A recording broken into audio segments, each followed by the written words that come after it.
savez déjà, nous avons essayé, malgré que l'enseignement est assez long, on a essayé de circonscrire pour que nous puissions finir avec les pensées et les paroles que nous tenons.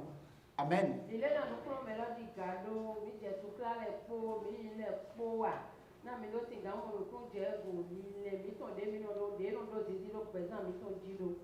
Ce qui est important, bien-aimé,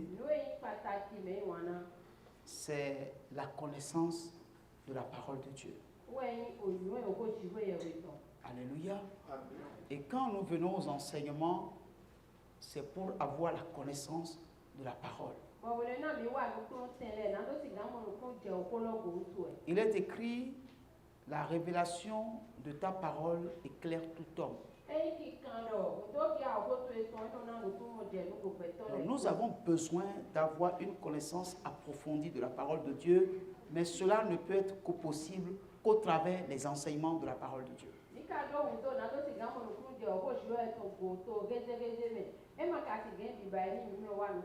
Ce soir, je vais débuter un sujet qui pour moi est très important. Alléluia. Nous parlons souvent de la foi, de la foi, de la foi. Alléluia. Mais nous parlons très peu de la peur. Donc, mon sujet de ce soir et des mardis à venir sera basé sur la peur.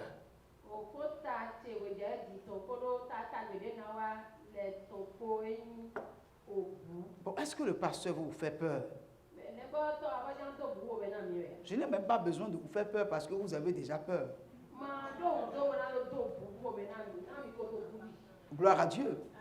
Mais je veux vous parler de la peur pour que vous puissiez comprendre le danger que constitue la peur dans la vie de tout homme.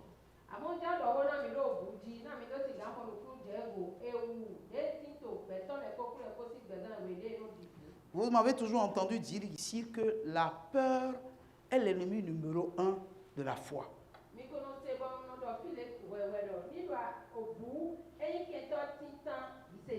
Gloire à Dieu. Donc, comment faire pour vaincre la peur? Alléluia. La peur. Qui sont ceux qui sont ici qui n'ont jamais peur?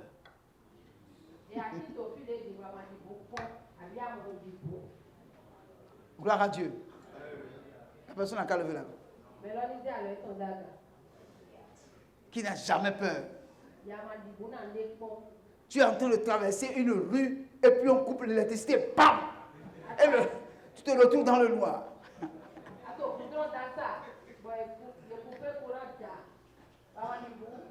Gloire à Dieu. La peur. Alléluia. La peur fait obstacle à beaucoup de choses dans nos vies. Alléluia. Je voudrais que vous soyez attentifs parce que nous sommes juste à la phase introductive ce soir.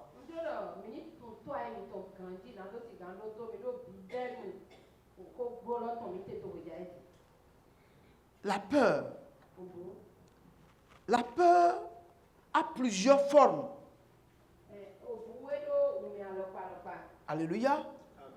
Mais les formes les plus importantes,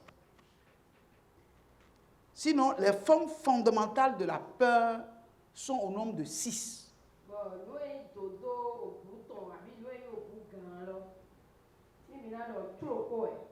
Gloire à Dieu. Il y a certaines peurs qui se greffent à ces 6 formes fondamentales de la peur.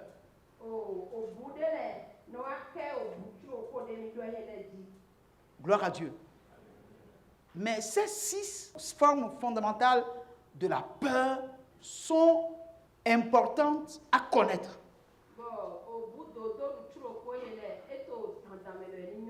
Alléluia. Quand nous ouvrons le livre de Genèse, chapitre 3, le verset 10,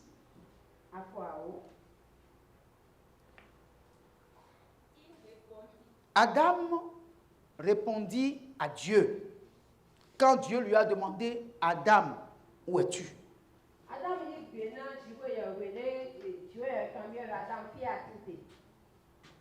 Gloire à Dieu. Alléluia. Il répondit, j'ai entendu ta voix dans le jardin et j'ai eu peur parce que je suis nu et je me suis caché. Gloire à Dieu. Alors, ceci se passait après que Adam et Ève ont mangé le fruit défendu.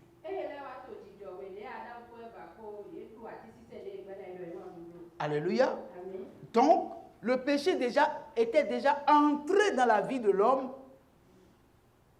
quand Adam a répondu à Dieu, j'ai entendu ta voix, mais je me suis caché parce que j'ai eu peur.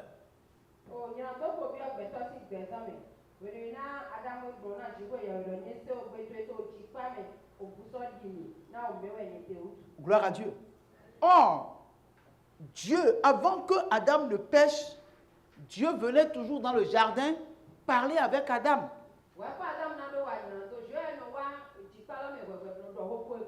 Mais parce que le péché est rentré dans leur vie, la peur a pris place dans leur cœur. Alléluia. Donc, la peur en entrant dans la vie d'Adam, la peur est rentrée dans la vie de tous les hommes. Gloire à Dieu. Alléluia. À cause de la connaissance du péché. Amen. Or, la peur n'est pas une bonne chose. C'est parce qu'il a eu peur qu'il s'est caché. Parce qu'il sait qu'il a fait quelque chose de mauvais. Et quand il a entendu la voix de Dieu, il a eu peur. Alléluia. Et lorsque vous avez une culpabilité dans votre cœur, vous êtes habité d'une façon permanente de la peur. La peur de la sentence qui va tomber à cause de ce que vous avez fait.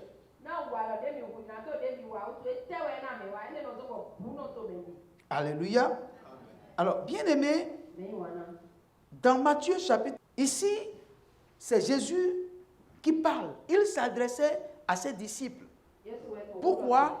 Parce qu'ils étaient sortis pour aller annoncer la parole de Dieu.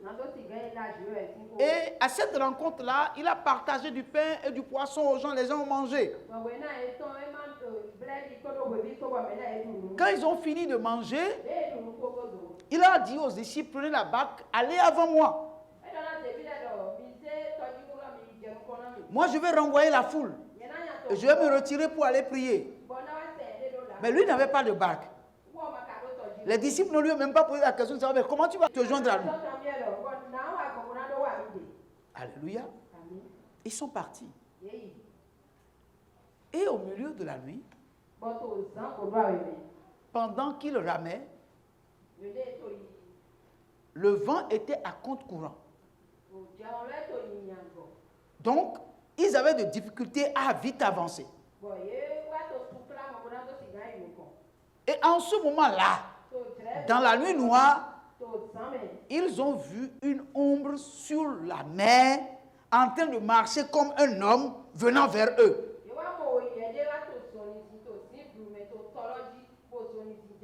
Et ils ont commencé par crier. Et là, le Seigneur leur a parlé dans le verset 27. Écoutons.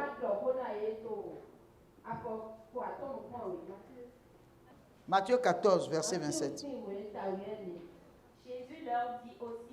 Jésus leur dit aussitôt. Dès qu'ils ont commencé par crier, quand ils ont commencé par crier, qu'est-ce qui s'est passé? Pourquoi ils ont commencé par crier? Hein?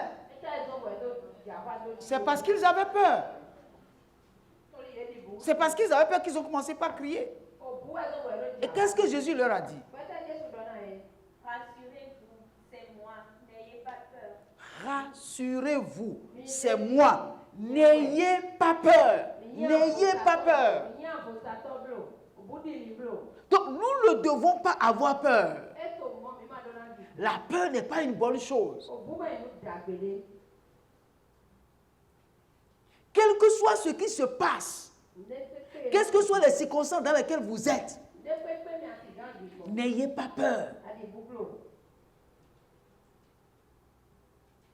Gloire à Dieu.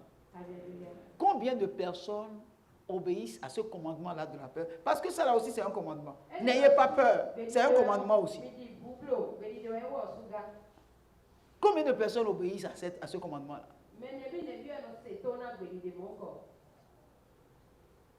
Vous êtes là? N'ayez pas peur. C'est Jésus qui a dit ça à ses disciples. N'ayez pas peur. C'est comme un commandement, c'est un ordre. N'ayez pas peur. Alléluia. Bien-aimé, je voudrais donc te demander de faire ton propre inventaire.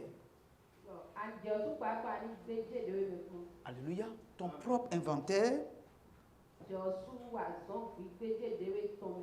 Et voici une forme quelconque de peur fait obstacle sur la route que tu t'es choisi.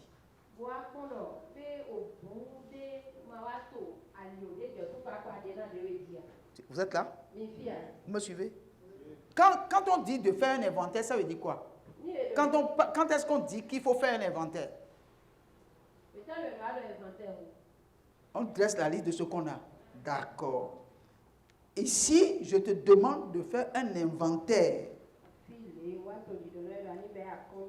sur ta vie par rapport à la route que tu t'es choisie,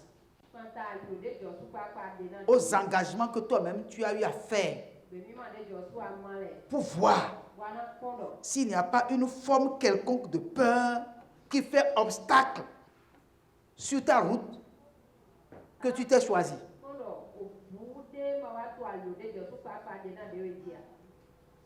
On est là? Est-ce qu'on est là? Chacun de nous a le devoir de faire un inventaire par rapport au choix qu'il a fait, par rapport à sa vie, par rapport à sa destinée, le choix que tu as fait. Tu dois faire un inventaire pour voir si sur cette route-là que tu t'es choisi, il n'y a pas une forme quelconque de peur qui est en train de t'empêcher d'avancer.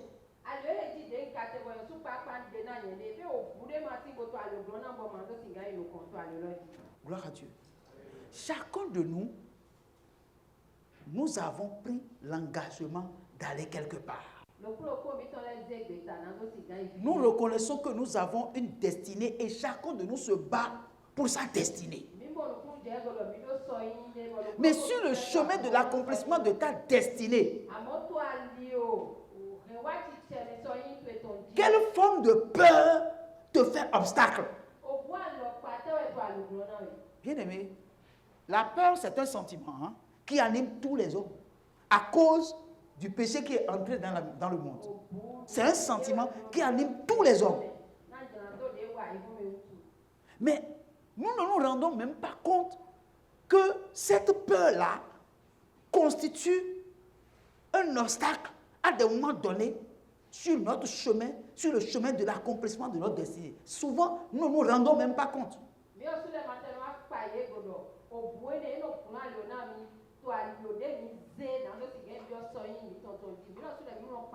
À cause de la culpabilité, Adam a dit à Dieu, quand j'ai entendu ta voix dans le jardin, là, j'ai eu peur et je me suis caché.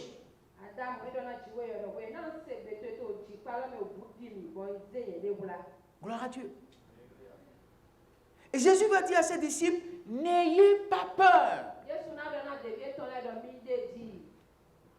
Alors, bien aimé, un inventaire est nécessaire pour chacun de nous pour voir à quel niveau se trouve une forme de peur qui l'empêche d'avancer.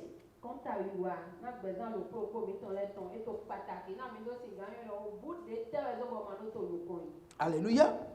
Et pour faire ce que tu inventais là, il faut que nous puissions commencer par faire une étude, une analyse.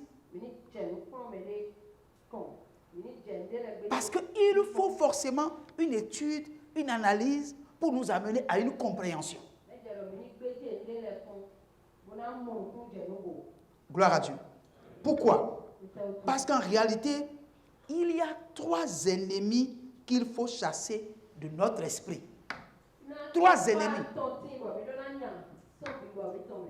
Alléluia. 3 ennemis que nous devons chasser de notre esprit. Alléluia. Le premier, c'est l'indécision. C'est l'indécision. Le premier ennemi, c'est l'indécision. Le second, c'est le doute. Le troisième, c'est la peur. Vous êtes là? Il y a l'indécision. Il y a le doute. Et il y a la peur. Alléluia. Lorsque vous êtes indécis, quand on dit que quelqu'un est indécis, ça veut dire quoi? Qui va me dire? Quand on dit que quelqu'un, si je dis tu es indécis, ça veut dire quoi?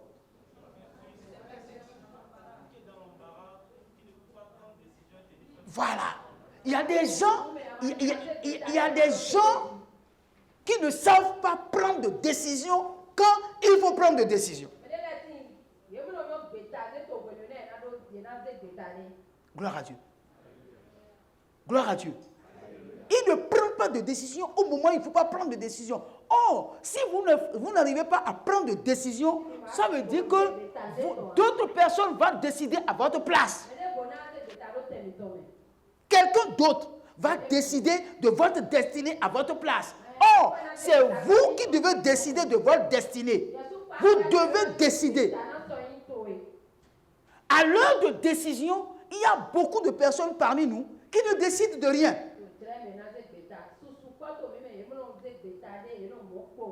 Alléluia. C'est-à-dire, au moment où il faut... C'est-à-dire, dans la vie d'un homme qui veut réussir, qui veut atteindre sa destinée, il doit avoir un moment de sa vie où il doit décider. Frère, Dieu ne décidera jamais à votre place.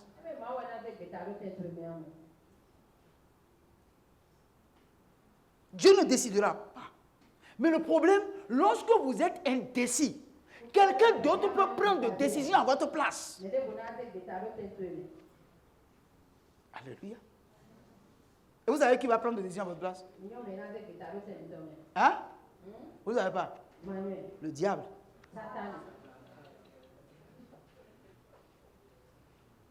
Parce que Dieu vous a donné le pouvoir de décider.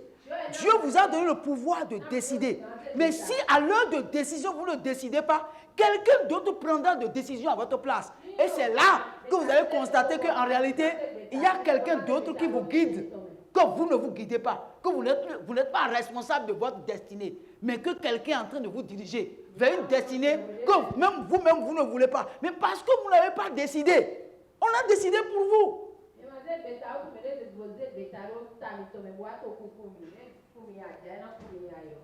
Alléluia. Il y a des chrétiens, ils se disent, il faut que j'aille à gauche. Est-ce qu'il faut que j'aille à droite? Est-ce que c'est la couleur rouge que je vais prendre? Est-ce que c'est la couleur verte? Est-ce que c'est la couleur jaune? C'est-à-dire, ils sont là à tourner. Et à l'heure de décision, ils sont là, pendant que les autres décident, ils ne décident de rien. À l'heure de décision, il n'y a plus de prière. À l'heure de décision, il n'y a plus de prière. C'est toi. Il faut cesser de dire, de parler à Dieu de ce que toi tu dois faire. À l'heure de la décision, il n'y a plus de prière. Il n'y a plus Dieu va intervenir. C'est toi qui décides. Gloire à Dieu. Gloire à Dieu.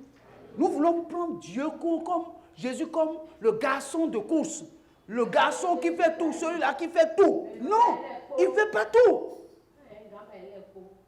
Tu as une volonté, tu dois décider. L'indécision, c'est un ennemi. Si vous ne décidez pas, d'autres personnes vont décider à votre place. Toutes les fois, c'est au moment de décider, toi, tu ne fais que demander conseil aux gens.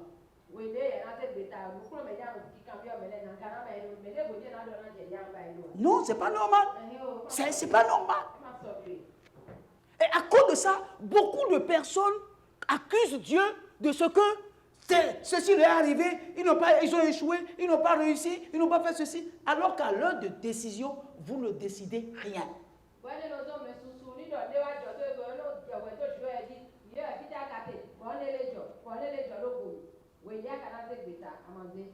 Gloire à Dieu.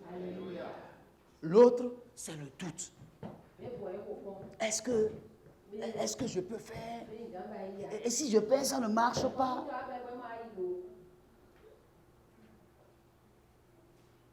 Ce n'est pas Dieu qui va décider à ta place. Non. Dieu a déjà un plan pour ta vie. Et il a dit c'est un plan de bonheur. Gloire à Dieu. Mais il t'a donné le pouvoir.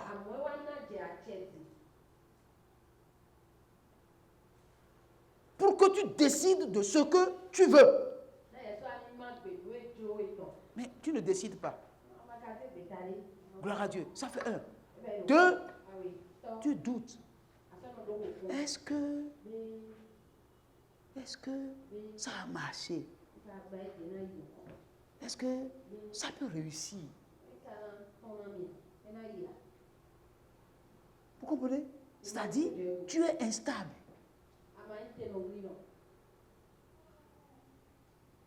Alléluia. Et si je mets, et puis ça ne marche pas?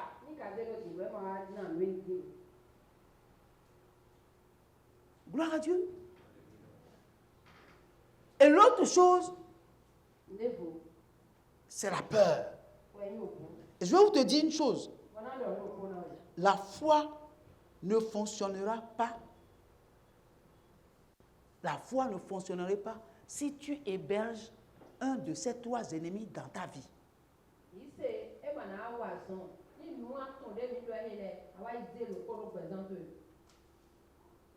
Parce que la foi ne peut cohabiter avec l'un d'eux. Or, sans la foi, l'une ne peut être agréable à Dieu. Donc, si vous voulez héberger l'indécision dans le même hangar ou dans le même loge que la foi va démissionner.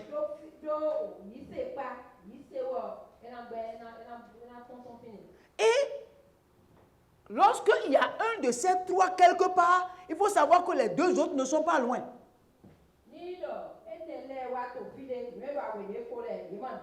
Si dans ta vie il y a l'indécision, il faut savoir que le doute et la peur sont déjà quelque part en attente. Il suffit que le doute leur fait appel simplement.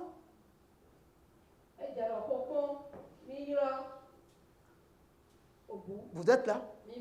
Vous me suivez bien? Vous me suivez bien? Donc, l'indécision, si vous l'avez dans votre vie, sachez que la peur et le doute sont juste à côté. Et attendent l'alerte. Gloire à Dieu. Gloire à Dieu. Gloire à Dieu. Dans l'indécision, tu vas épouser l'homme ou la femme qui n'est pas pour toi.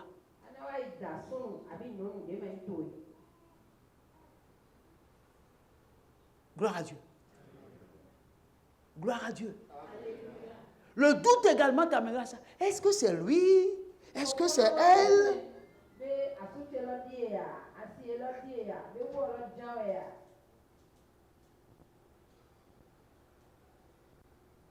Gloire à Dieu. Écoutez bien. Dans la suite du chapitre 14 de Matthieu, nous lisons à partir du verset 28. Pierre lui répondit, Seigneur, si c'est toi, ordonne que j'aille vers toi sur les eaux. Amen. Seigneur, si c'est toi, ordonne que j'aille vers toi sur les eaux. Jésus a dit, c'est moi. N'ayez pas peur. Pierre dit, si c'est toi, ordonne que j'aille vers toi sur les eaux. Gloire à Dieu. Il a fait une demande. Si c'est toi, parce qu'il sait que si c'est le Seigneur et qu'il ordonne, s'il descend, il peut aller vers lui. Gloire à Dieu. Et qu'est-ce que le Seigneur lui a dit?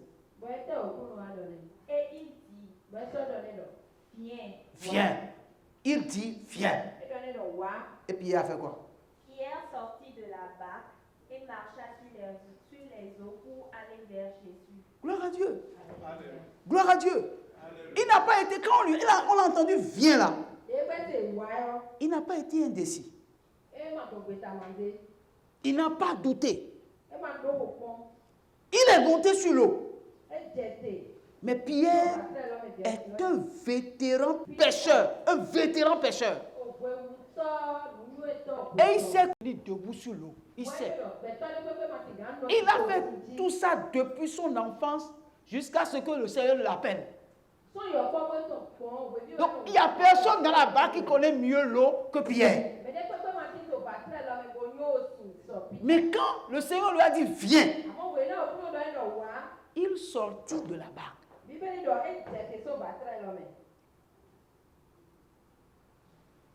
Il sortit de la barque. Vous comprenez? Vous pensez que s'il y avait de l'indécision, s'il y avait de doute, s'il y avait de la peur, il pouvait descendre sur l'eau. Descendre sur l'eau. On ne descend même pas sur l'eau, on descend dans l'eau. On ne descend pas sur l'eau, on descend dans l'eau. Donc Pierre descendit et s'est vu sur l'eau. Et il a commencé par marcher sur l'eau. La Bible a dit qu'il a commencé par marcher sur l'eau. Allant vers le Seigneur.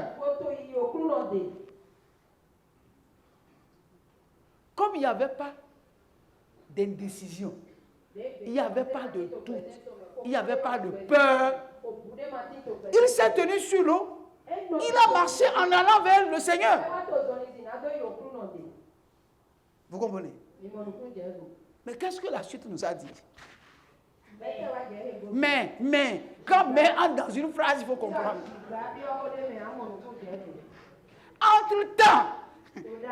Entre-temps, vous comprenez? Il n'était pas là. Les trois ennemis là n'étaient pas là quand il est monté. Mais dès qu'il est monté sur l'eau, il a commencé par marcher. Mais, faut lire. Voyant que le vent était fort. Est-ce que le vent n'était pas fort avant? C'est parce que le vent était fort que la navigation était difficile, non? Pourquoi c'est maintenant qu'il est sur l'eau qu'il a vu que le vent était fort? Ce n'est pas au moment où il est monté sur l'eau que le vent était fort. Le vent était fort depuis, c'est pourquoi la navigation était difficile. Ou bien? Donc le vent soufflait quand il est descendu. Pourquoi? La foi là ne voit pas ce que nos yeux là voient. Notre foi voit ce que Dieu voit. Voit ce que Dieu est capable de faire. Donc au moment où il descendait, le vent qui soufflait avant continue de souffler. Ce n'est pas un autre vent qui a commencé. La mer était déjà élevée depuis. Mais on dit, mais voyant. On n'a pas dit que le vent est devenu plus fort et que la mer est montée. Non, Il dit voyant. Arrivé à un moment donné, il a reçu une visitation. Il a reçu une visitation. Voyant que le vent était fort, il eut peur. Bon, c'est fini, il faut t'arrêter là. Il eut peur. Est-ce qu'il devait avoir peur en ce moment-là? Gloire à Dieu. Gloire à Dieu. Et justement, frère, c'est à ce niveau-là que nous échouons. Lorsque dès que nous donnons la porte ouverte, nous ouvrons la porte à la peur, c'est la fin de notre foi.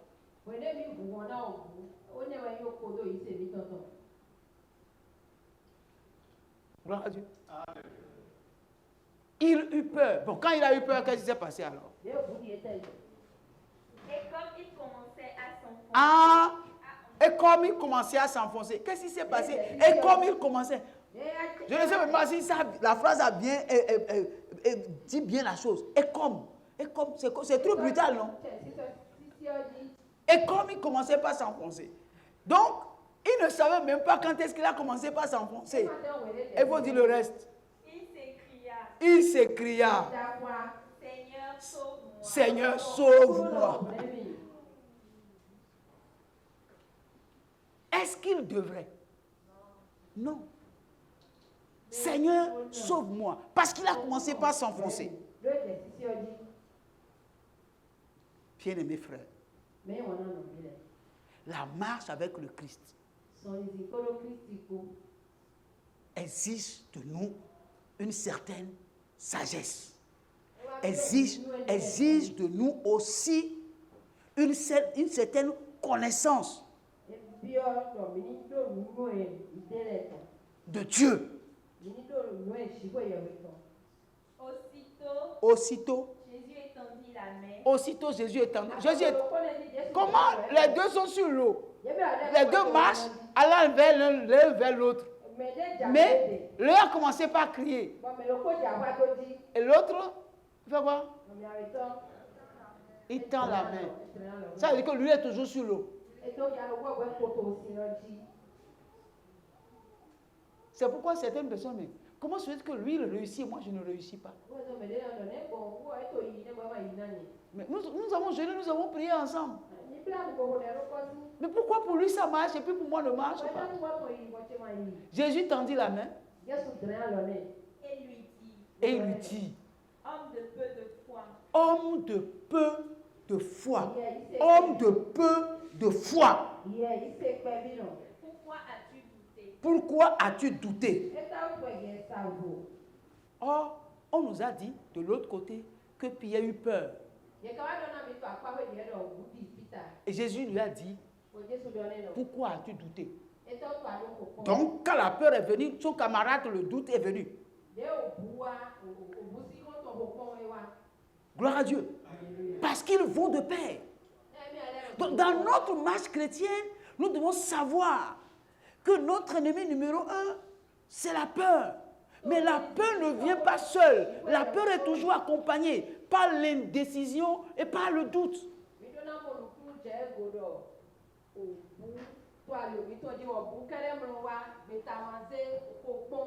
Gloire à Dieu. Alors, bien aimé,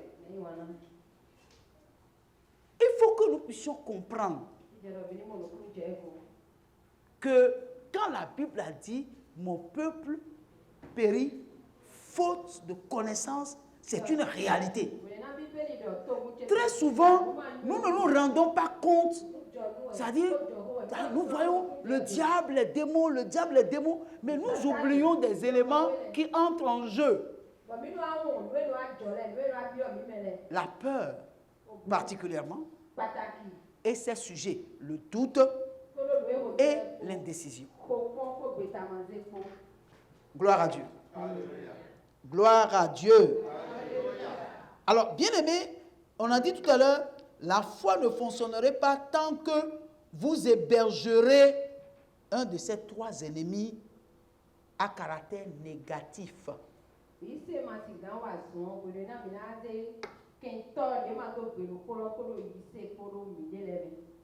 Amen. Donc, ils sont étroitement liés. Quand tu vois l'un, tu dois savoir que les deux autres sont à côté. Alléluia. Donc, l'indécision est le germe de la peur. Elle se cristallise au contact du doute et tous les deux s'acoquinent alors pour engendrer la peur.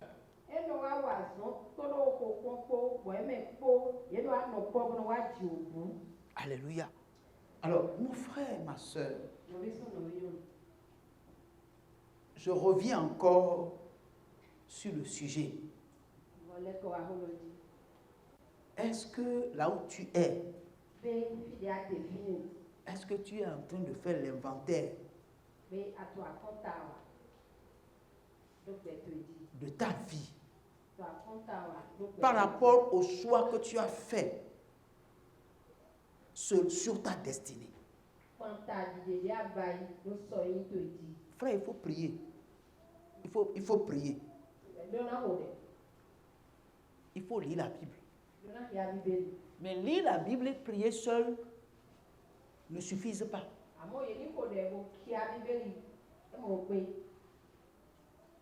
On est d'accord?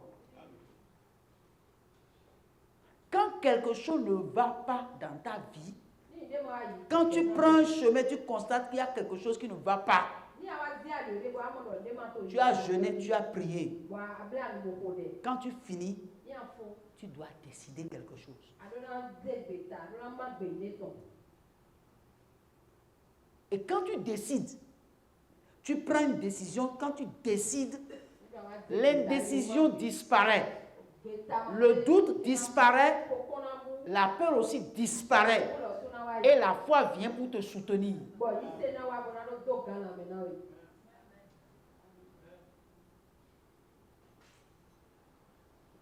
Gloire à Dieu. Gloire à Dieu. Alors, frères et sœurs en Christ, je veux juste vous dire que ces trois éléments sont particulièrement dangereux.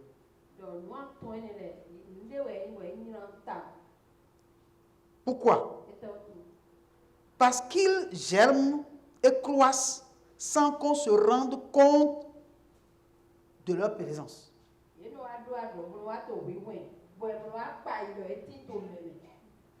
Gloire à Dieu. Le fait qu'ils sont dangereux est dans le fait qu'ils sont silencieux et travaillent silencieusement dans nos vies.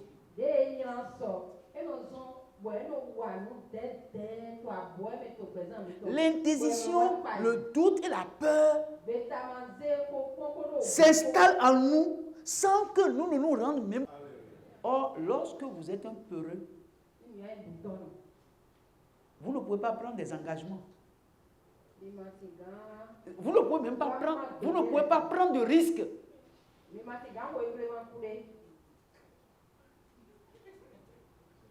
Alléluia. Or, les chrétiens qui ne prennent pas de risques ne peuvent même pas voir le miracle.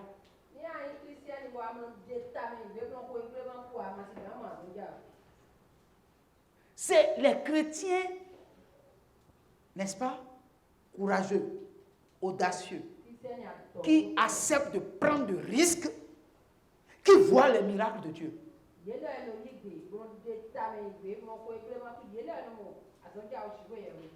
Ce sont ceux-là qui ont de témoignages. Ce n'est pas les chrétiens flegmatiques.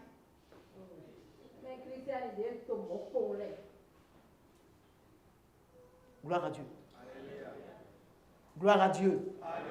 Ils ne prennent jamais de décision. Ils ne prendront jamais de décision. Ils ne prendront jamais d'initiative. Jamais.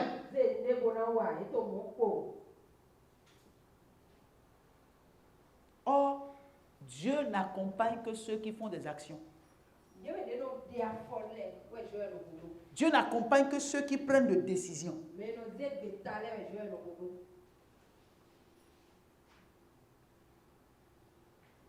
Alléluia. Et quand vous prenez des décisions, attention, faites attention pour que ce qui est arrivé à Pierre ne vous arrive pas. Parce que Pierre a décidé. Et ça a marché. Malheureusement, il n'est pas allé à la fin. Pourquoi?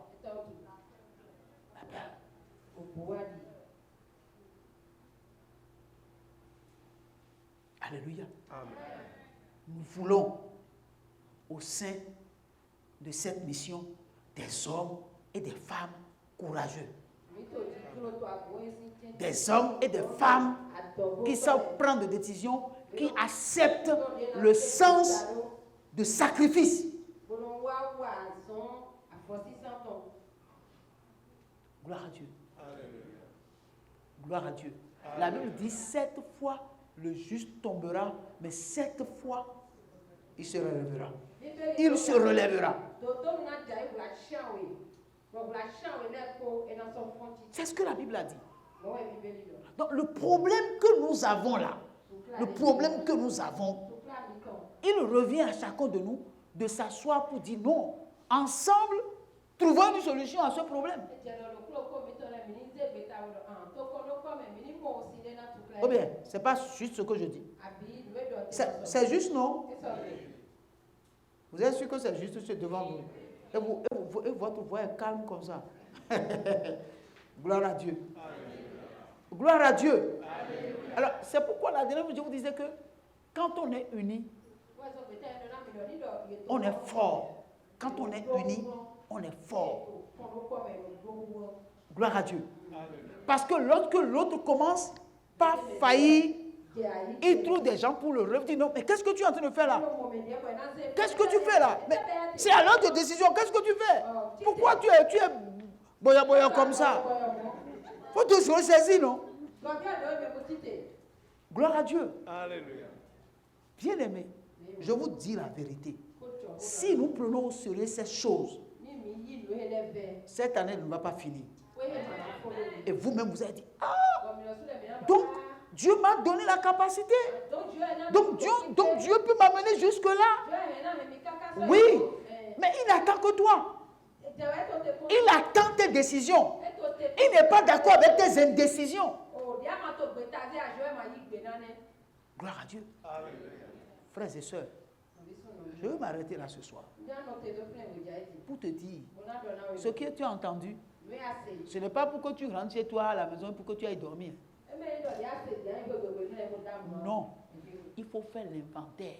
Cette nuit-là, c'est la nuit de l'inventaire. Pourquoi cette affaire que tu as commencée là? Qu'est-ce qui s'est passé? Ce n'est pas allé au bout. Bon, le diable, d'accord, je le connais. Je connais comment il agit. Maintenant, quelle est ma part de responsabilité dans ça?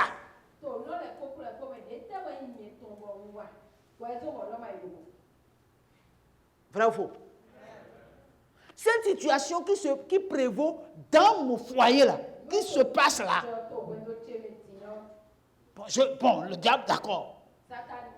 Bon, mon mari ou bien ma femme, d'accord. Mais quelle est ma part de responsabilité? À quel niveau j'ai échoué?